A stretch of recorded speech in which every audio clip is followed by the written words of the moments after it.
Assalamualaikum warahmatullahi wabarakatuh. Apa kabar teman-teman semuanya? Mudah-mudahan selalu sehat dan dimudahkan rezekinya dimanapun berada. Kembali lagi bersama saya di Tiki Lain. Kali ini saya akan berbagi bagaimana caranya membuat kartu keluarga menggunakan identitas kependudukan digital. Namun sebelumnya, yang baru bergabung, jangan lupa subscribe terlebih dahulu, kemudian like, dan juga berikan komentar kalian. Share video ini apabila video ini bermanfaat.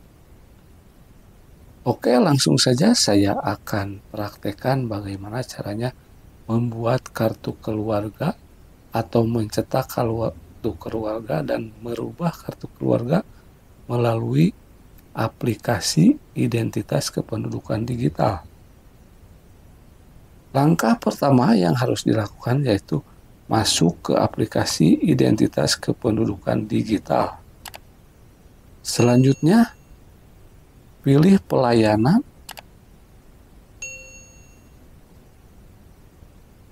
Nah, setelah dipilih pelayanan, kita akan masuk ke halaman untuk mengajukan kartu keluarga maupun identitas kependudukan yang lainnya.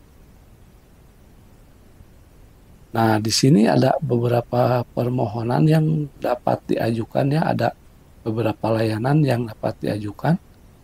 Yang pertama, di sini ada permohonan cetak kartu keluarga.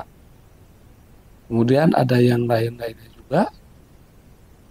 Nah, namun saya di sini akan mengajukan permohonan cetak kartu keluarga. Tinggal dipilih ajukan saja teman-teman.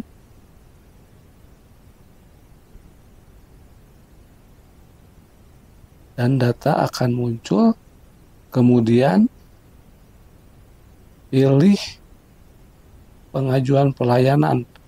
Alasannya apa? Di sini ada beberapa alasan. Yang pertama, perubahan anggota keluarga, kemudian perubahan domisili, atau perubahan lainnya.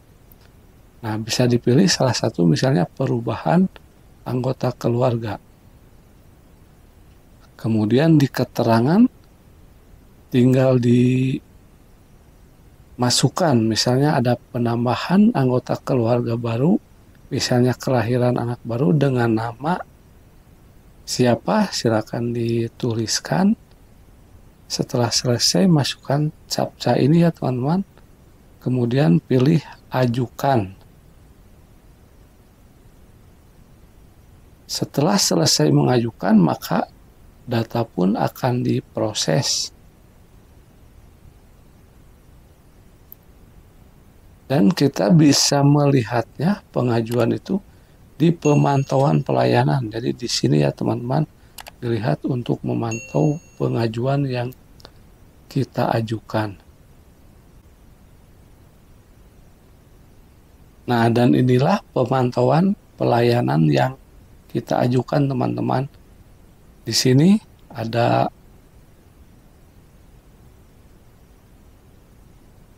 yang pertama, ini permohonan diajukan, kemudian ini selanjutnya pengajuan tanda tangan elektronik, kemudian verifikasi tanda tangan elektronik, dan yang terakhir tersertifikasi.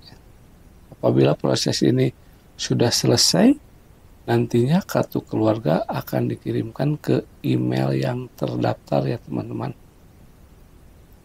Nah, mungkin itu saja dari saya. Bagaimana cara membuat atau memperbaiki atau menambahkan anggota keluarga pada kakak melalui aplikasi identitas kependudukan digital. Caranya cukup mudah teman-teman. Semoga bermanfaat. Jangan lupa subscribe, like, kemudian berikan komentar kalian apabila ada yang tidak dimengerti. Kemudian share video ini apabila video ini bermanfaat. Sampai ketemu lagi di video saya yang selanjutnya teman-teman. Terima kasih.